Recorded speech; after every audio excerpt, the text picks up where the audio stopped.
भाई किसी ने एक सवाल भेजा है काफी स्पेशल। क्या किसी लड़की को अपना प्रेमी मानकर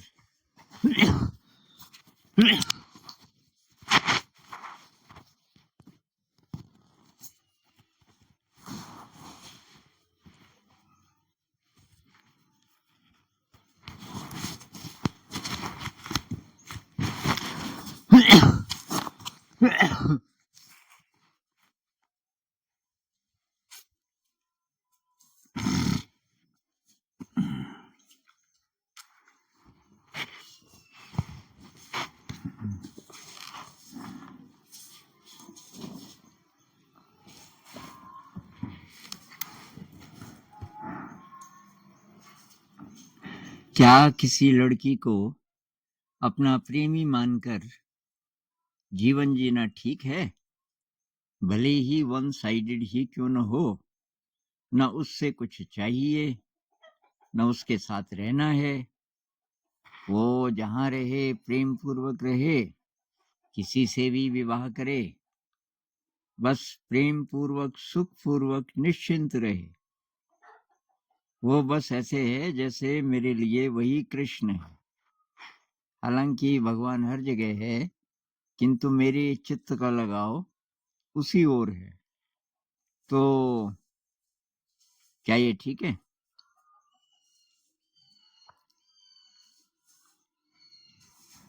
तो फीलिंग तो ये बहुत बढ़िया है भाई। और प्रेम की एक्चुअली एक परिभाषा तो यही है कि आपको कुछ नहीं चाहिए, आपके अंदर वो फीलिंग है। और कोई रिश्ते का बंधन उसके साथ बने ऐसी भी इच्छा नहीं है। वो गुलजार साहब का गाना है ना, बहुत कमाल का। प्यार कोई बोल नहीं, प्यार आवाज नहीं, एक खामोशी है, कहती है सुना करती है। इश्क एहसास है, ये रूह से महसूस करो। प्यार को प्यार ही रहने दो, कोई नाम न दो।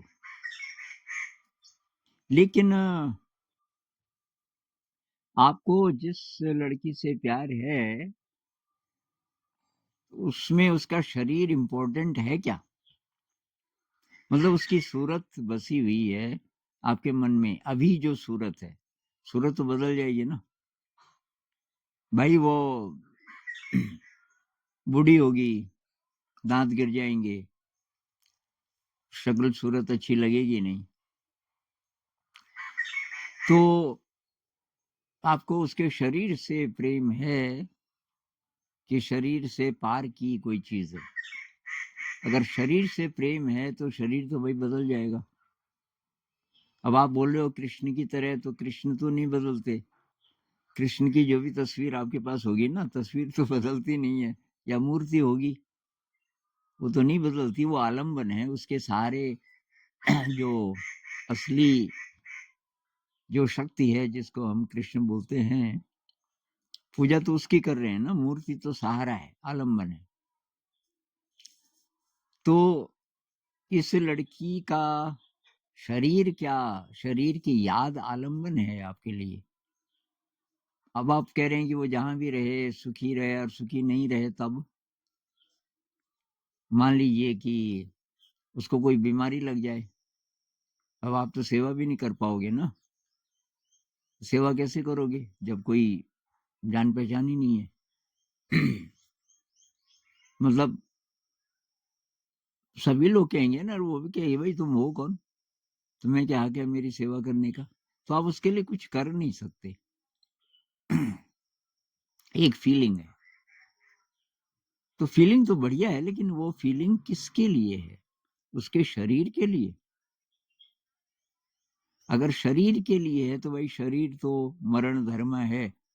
और कोई बूढ़ा होकर मरे ये भी जरूरी नहीं। एक्सीडेंट हो सकता है, कोई ऐसी बीमारी लग सकती है कि पहले ही डेथ हो जाए, तो फिर बहुत ज्यादा दुख होता है। तो एक बार ये मेरे साथ भी हुआ। किसी जगह कोई स्त्री थी, वो शादीशुदा थी पहले से, और मुझे बहुत बढ़िया लगने लगी, बहुत ज़्यादा। उसके लिए बहुत ऐसी फीलिंग थी कि मैं पिघल जाता था। और ये रोमांटिक वाली फीलिंग नहीं थी, इसमें शरीर उसको छूने का, स्पर्श करने का ऐसा भाव बिल्कुल नहीं था। काफ़ी अलग प्रकार का प्रेम था, और उसके लिए कुछ भी करने के लिए मैं तैयार रहता था। फिर मैं कई साल बाद दोबारा गया, तो उसी जगह के आसपास कहीं गया, तो मैंने कहा मैं उसको भी मिल लेता हूँ। तो मैं गया वहाँ, मैंने 1-2 लोगों से पूछा कि भई वो कहाँ रहती हैं आजकल? उनका परिवार वगैरह-वगैरह। उन्होंने कहा परिवार तो है, हस्बैंड ने दूसरी शादी कर ली। अब मैंने कहा वो? कि आपको नहीं पता, उसकी तो डेथ हो गई। उसको कैंसर हुआ, उसकी डेथ हो गई। तो मुझे दुःख ये हुआ कि यार मुझे पता होता तो मैं थोड़ी उसकी सेवा करता। तो चली गई। तो ये शरीर है, शरीर का तो कोई भरोसा है नहीं। अब आपको उसकी, जिसको आत्मा कहते हैं, उससे प्रेम है, तो आत्मा तो सब एक ही है, सभी जगह है, सर्वत्र है। तो तब तो आत्मा का जो सोर्स है, जो आप कृष्ण बोल रहे हो, सीधे उसी को क्यों ना प्यार करो?